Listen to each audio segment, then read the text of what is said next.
TPCSI fans, you want to revolutionize your sports investing habits? Allow me to tell you about WagerWire. WagerWire is an app that helps you become a superior bettor by allowing you to sync all your sports books and track all your bets in one place. See your current action, your betting history, and stats. You could also sign up for sports books and collect bonus offers. Follow them at WagerWire on X, as it's the best account on the platform. Head to App Store or Play Store now and search WagerWire and download the app.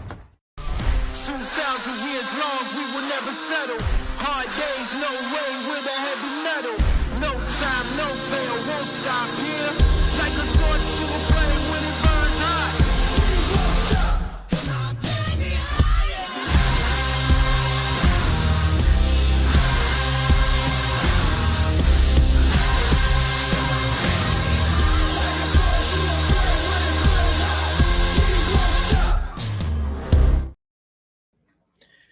Good morning, sports fans from all around the globe. I am the host, Jeff Dawson, East Coast Sports Investors, and it's that time of the week. We moved Sean in one day, and we're blessed and honored to have him, as he's got a flight to catch with good friend and colleague, Mr. Matt Grissom of the NCAA Insiders, as a gentleman's golf weekend / horses. And before Sean jumps on that plane, we're going to talk about Saratoga, which opened up last weekend, and of course, Del Mar, which opens up this weekend. First and foremost, a shout out to our proud sponsor and partnership, WagerWire. If you haven't downloaded the app, head on over to Google Play. Download it. It's free. I promise you, it'll be one of the best apps that you have on your iPhone, smartphone, or whatever phone. Flip phone if you still got one of those. So myself, Travis, Zach, the rest of the team and family will take good care of you. And, of course, Viva Tequila Seltzer. Shout out to CT Bets and the rest of that team on doing an amazing job. Head on over to your favorite watering hole, package store, or wherever you purchase them, and just tell them ECSI, the new kid on the block sent you. So without further ado, oh, and of course, got to give a shout out to the best producer in the world, Mr. Noah Frank. We got 3 different time zones here in this show, so thank everyone for getting up early with us. So without further ado, the star of this show, Mr. Sean Alvarez. What's up, Shano? Not a lot, man. I'm excited. We got to talk last week, with Saratoga opening day, but we got Saratoga obviously going and Del Mar opening day on Saturday. So as we've talked numerous times during the Triple Crown, I always say my favorite time in horse racing is the summer. We got Saratoga and Del Mar not only running at the same time, but easily my 2 favorite tracks of the year. I'm going to go back to last weekend, a couple of races that you talked about and broke down. But what is going on at Saratoga and the deluge of rain and more rain? I saw some of the clips there, some of the side roads. I saw the track, and our producer's name is Noah. And in our email chain, I says it looked like you needed Noah's Ark, no pun intended, to get around there. What the hell's going on with the rain? Is this normal this time of year up there? I wouldn't necessarily say this is normal, but it's a little bit obviously different than Del Mar, where it's going to be 85 and sunny basically every day of the meet. But they do get a little bit of rain, a little bit of moisture. Actually, my one trip that I went up there, a tornado touched ground probably 10 miles out to the northwest. So that was, for a Southern California boy, I wouldn't say exciting, pretty scary for me. But they do get a little bit of weather up there. The great thing about the superintendent and the grounds crew up there is they really understand what's going to come at them, and they really do a good job of making sure the track is drained out and dry as possible. Like you said, we got pounded with rain Tuesday and a little bit yesterday as well up at Saratoga, and we're back on the turf today. So, they will get rain. Sometimes they'll get rained off the turf, but for the most part, the superintendent and the grounds crew do a really good job of making sure the track is top notch and understanding that they are going to get a little bit of moisture up there. Opening week last week, Saratoga. What'd your eyes see? Was there a hot jock? Was there a hot trainer / owner that took over the opening weekend at Saratoga? I mean, I don't want to continue to play the broken record, but I really liked what Flavian Pratt was doing as far as the jockey and making the right decisions. I wouldn't say he wasn't necessarily winning every race, but he was putting his horses where you want, if you're the owner, if you're the trainer, where you want your horse to be for their best possible outcome. So I thought he did a really good job. I won't talk, yesterday, withstanding, I thought it was a really fair track. It wasn't necessarily playing, speed favoring. It wasn't favoring the closers. I thought it was a fair track and the best horses were winning. With that being said, yesterday was, especially on the main track, really speed favoring. So hopefully, we open up the track. Like I said, just giving a lot of kudos to the superintendent and the grounds crew. Hopefully they're doing the right thing with making sure that, at least the main track is going to be a little bit fairer today and going into a good Saturday and weekend card at Saratoga. I have to ask this question because when I was I don't want to say I wasn't great at horse. I grew up as a dog handicapper, and we have a track 45. Well, we had a track 45 minutes away, the Raynham Taunton Dog Track. Way back in the day, dog racing was huge. I mean, you could go to Raynham on a Saturday that had a matinee and evening card, and they were doing almost $1 million handle. So for dog racing in Raynham, 45 minutes, half hour from Boston, this was big things, and there was Wonderland. There were other tracks around. But I started leaning, obviously, to horse racing. I'm a big closer guy. I talk about Thunder Gulch. I talk about Corey Nakatani and some of the older guys back in the day. Now it's speed, and more speed. But my question to you is, when you analyze a card a day or two before, and then you get to the actual race day, each race, half hour, 40 minutes in between races, and you're seeing, is speed holding? Is the track moving, changing to off the pace, closers? How does that make you feel when you look back at where you were to where you are 20 minutes, 10 minutes, 5 minutes before post time? Yeah, I mean that was the case yesterday. I wouldn't necessarily say I was leaning on closers or leaning on speed horses, but I knew that the rain came on Tuesday. I knew the rain came early Wednesday, but from what I understood, they had the track sealed.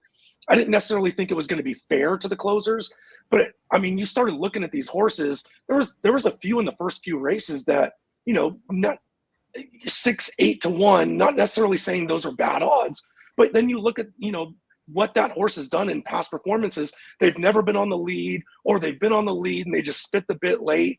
And it was, I wouldn't necessarily say a carousel type track, but those horses were not throwing in the towel. And there was, I remember, I'm going to butcher the name. I want to say it was Mito, but it was the number 8 horse. I want to say in the third or fourth race, he did come from off the pace, but he was so much the best in that race. And then if you look at who came in second, it was the longest shot in the field, who had no business being on the lead, but nobody went to the lead with him. He went on. The jock understood the track, and the track, I would say, carried him to the finish. Whereas a lot of other horses had their back against the wall and trying to outrun what the track was giving them.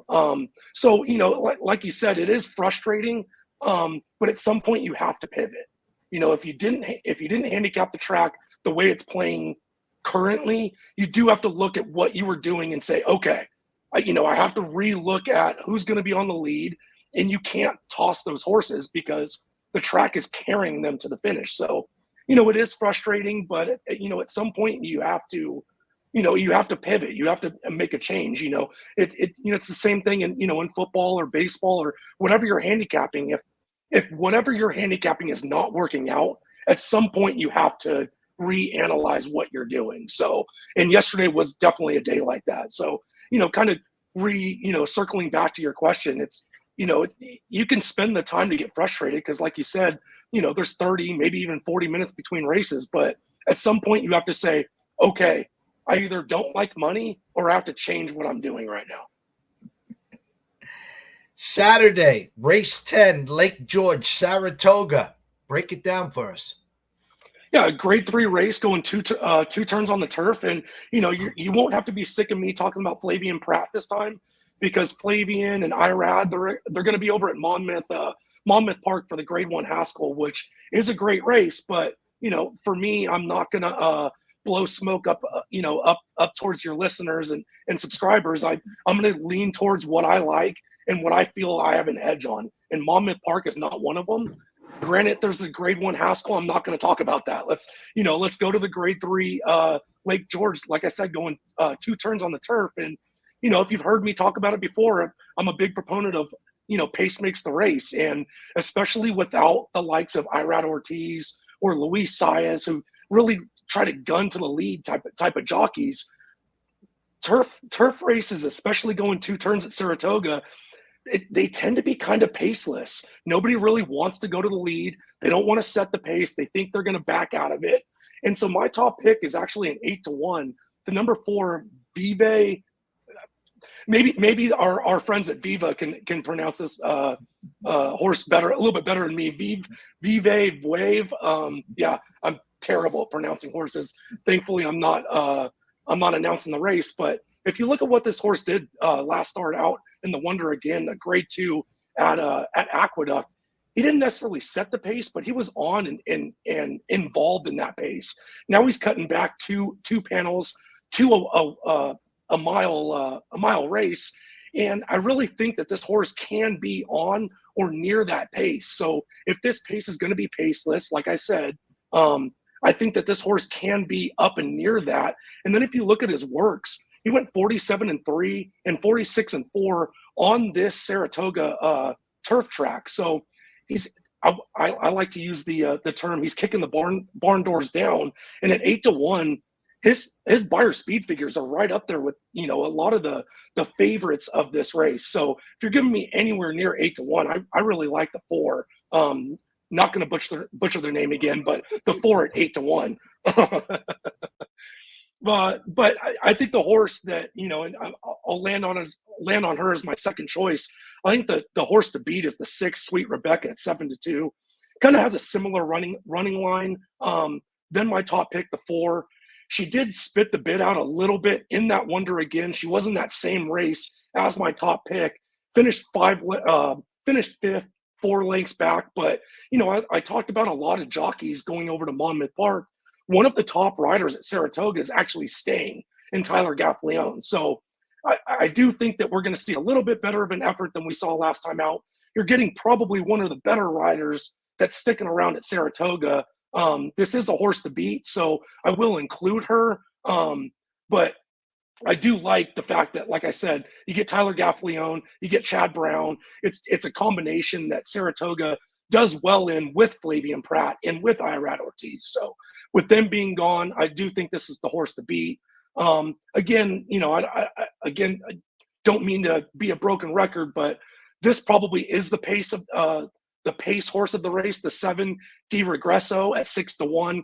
I think Manny Franco is going to put this horse on the lead and try to see if he's good or if she's good enough. But I don't love the horse coming off the pace. But what she did last time out at Gulfstream Park, I really think that we're going to see a lot more pace in this horse. And if she's good enough, maybe. But hopefully the 4 can at least sit off this horse. Or maybe we get a price at 6-1. And my third choice is actually going to have to scratch into this race. It's the 12 off the also eligible list, Goa at 8-1. Again, probably going to get a little bit different of a rider because this rider has Manny Franco scheduled to ride again. But this horse is coming over from France, doesn't need necessarily pace to run into. It is going to be her first time running on the turf, but she's bred to run on the grass. So, and if anybody knows what a horse needs to run on the grass, it's Chad Brown. So again, we're going to need a little bit of help getting into this field. But my fourth pick is the 12 Goa at 8-1. So we have the 4, and I looked at it. It was kind of funny too. You talked about Viva Vueve. Let's go Vueve. That sounds close enough for us. With the 6 Sweet Rebecca, you talked about the 12 Goa and the what'd you say, 7-day Regrosa? 7. Yes. So as Sean does the best, how would you put your exacta together for this race? So, like I said, I really think the 6 Sweet Rebecca is the horse to beat in this field. So I'm going to use my top pick and the horse to beat as far as on top. So it's going to be 4-6 over 4-6. Oh, I'm sorry, 2-4, 5-6, 7, and 12. So again, we're going to try and get a couple prices underneath. I do like the 2 horses on top. We don't necessarily need a price underneath if the 4 can win, but we're being covered by who I think the horse to beat is in the 6. So getting a little weird underneath. Hopefully we can price it out. I thought we were real close in that trifecta last week at Saratoga. I believe it went 6-1-5, and we were 6-1-7, and I believe the 7 came in fourth. So even with that 5, it paid 194 for the trifecta that we just missed out on. So let's try and get a little weird with this exacta. Like I said, it's 4-6 over 2, 4, 5, 6, 7, and 12 for $1. That will cost you $10.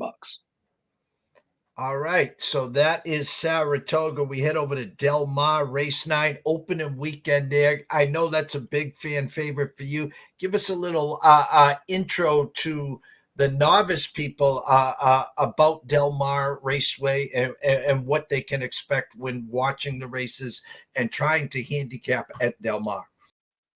Yeah, Del Mar, Saratoga is nicknamed the Spa. Del Mar is where the turf meets the surf. It is literally probably a quarter mile from one of Del Mar's beaches, and it's just a gorgeous track, but a little bit different. You do need to be somewhat near the pace, or at least stalking the pace. It really plays to those forward pace type horses, both on the turf and both on the main track. So a little bit different as far as handicapping goes. It does play a little bit more on the faster side for both, like I said, the dirt track and the turf.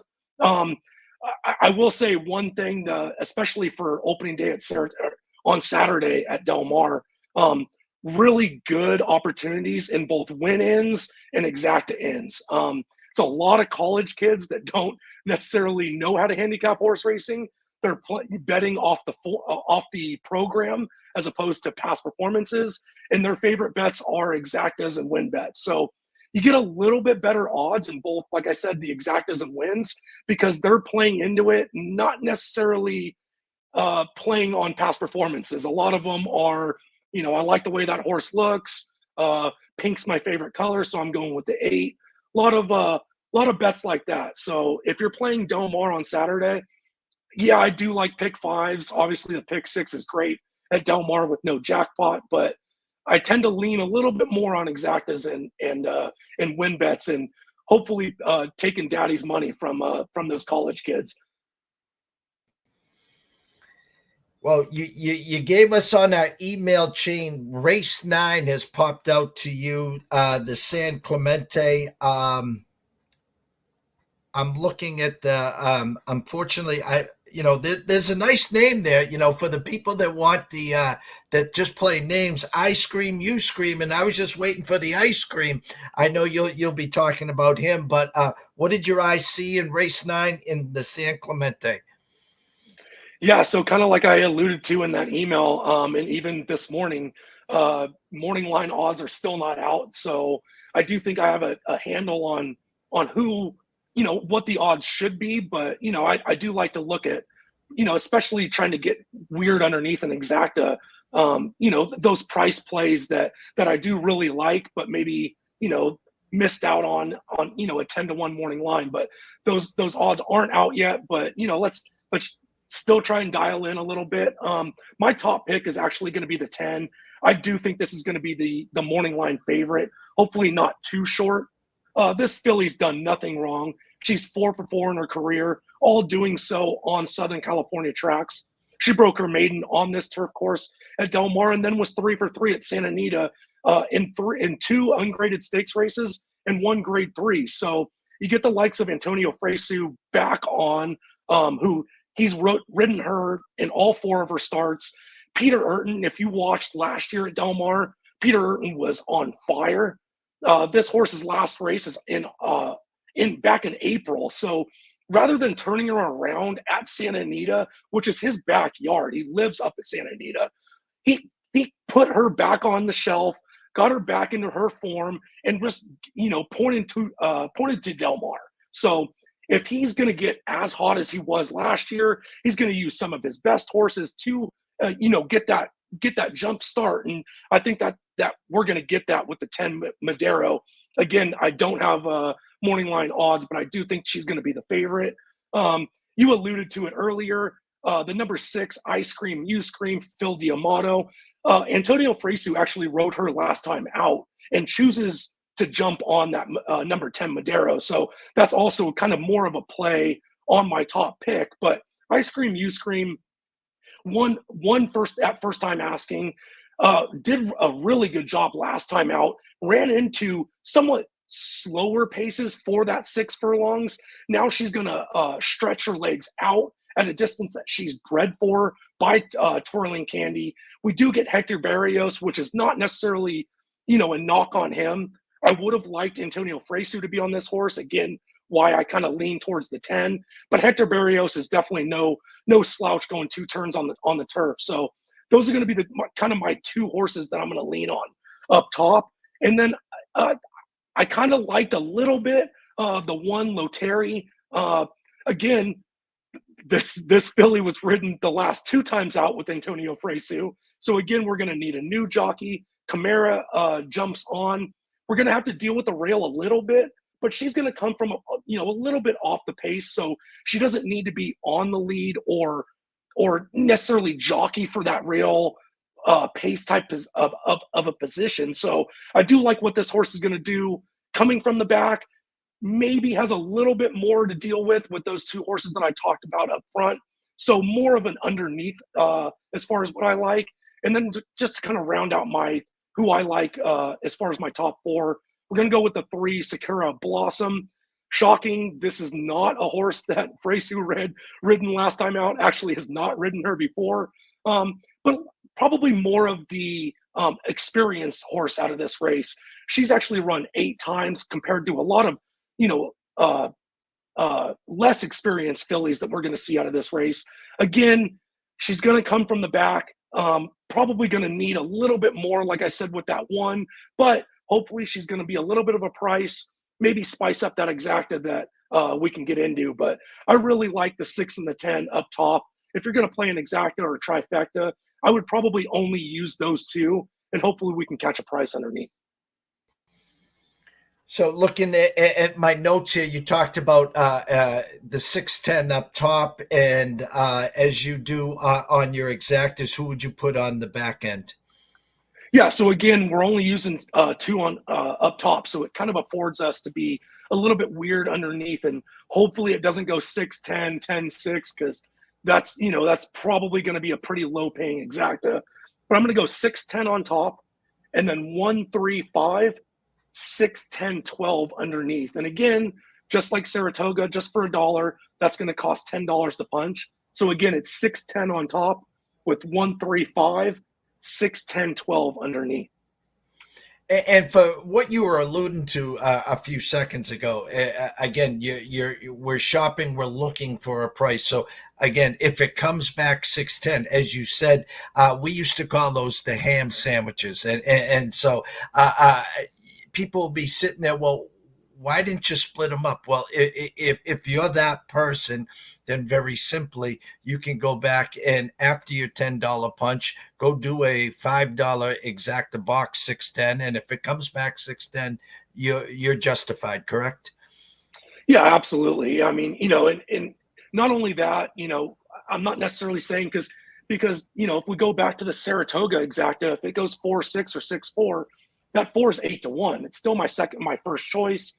But like you said, these 2 I really think are going to be lower priced horses. And like you alluded to, if it goes 6-10, 10-6, that's great. Sean's picks went 1-2 and 2-1, but not necessarily going to get us paid on the exacta unless, like you said, we've seen Portnoy do it on Twitter. We see a lot of people do it. I do it in contests. You really have to maximize your opinion. So, like you said, you just box those two horses up top, or you go 10-6 or 6-10, and that's really where you're hammering your opinion. But we're trying to get paid. We're not necessarily sitting there, in a contest or trying to make 20 grand like Portnoy's doing. We're trying to spend $10 and get a little weird underneath and catch a price, and that's how we're going to get paid, with a minimal investment, if you will. Yeah, and I enjoy exactly what you're saying. So you're giving out your thought process. You're actually not going out and spending 30, 40, 50, $100 punches. You're making it fair for the novice, the average player, but you're giving out some prices behind it. So for instance, in the Del Mar race where you said 610 up top with the 135, 610, 12. Well, if you want to mix and match, you want to play some try keys, you want to mix, goof around like that. More power to everyone watching and listening. And again, that's the way, especially in horse racing. The funny thing, Sean, is you look at some of the monster payouts, say like at the Kentucky Derby, and people are scratching their heads. We go back 2 years ago to the monster try payoff and the exacta payoff. And then you usually get big payoffs in big pools or 20 horse fields. So people that missed out on the Kentucky Derby, what do? They run to the Preakness, and then there's only 7 or 8 horses in there looking for that monster payout. And like, hey, I saw that at the Kentucky Derby. And my point here is, these summer cards, Del Mar, Saratoga, the pools are so big. In November, when you're here Friday and Saturday talking about the Breeders' Cup, and you look at these 9, 10, 12, 15 horse fields, however long, the pools are so deep that even if you do get 2 favorites with a decent price in the middle, they're gonna pay, Sean. Yeah, absolutely. I mean, not only are the pools deep, I'm not the only one that loves Saratoga and Del Mar. A lot of eyes and wallets, if you will, are on, are looking at those races. And not only that, but, we alluded to it last week when talking about opening day at Saratoga.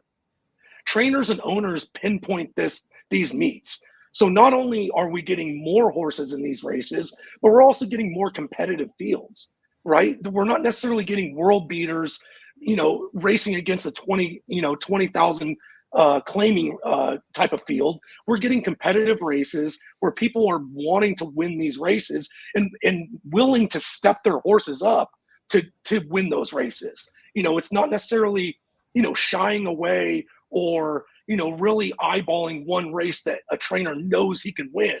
He's stepping up in class. He's stepping up in form to win those races and get their picture taken at Saratoga and Del Mar. So you're spot on.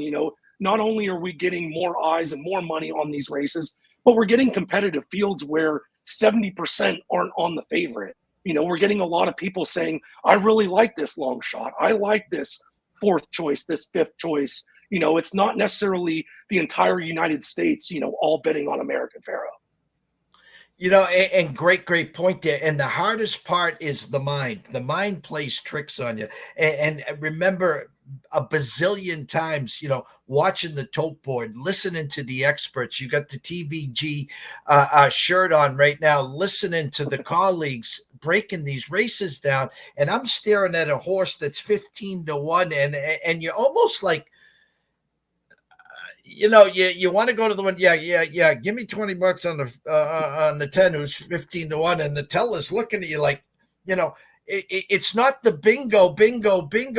When you sit and listen to the people, give me the 1 with the 5, 6, 7, and that's all anyone's playing. 9 out of 10 times, it's not coming in. So when you got that one and you got a reason, you got a gut, or you like the jock, the trainer, the owner, stick with your gut, right, Sean? Absolutely. And, we can dive into pick 3s and pick 5s. And, we talked about exactas. You don't always necessarily have to, love that one long shot, but that one long shot can really make your day by just coming in second. 100%. The scroll has been going the whole time. Everyone watching and listening, standing room only here. Nowhere to find you on X, of course, at Smooth Turn 2. You do great work as always at WagerTalk, as we always finish up here. The stage is yours, or should I say the paddock or grandstand is yours. Tell them what you got at WagerTalk for them.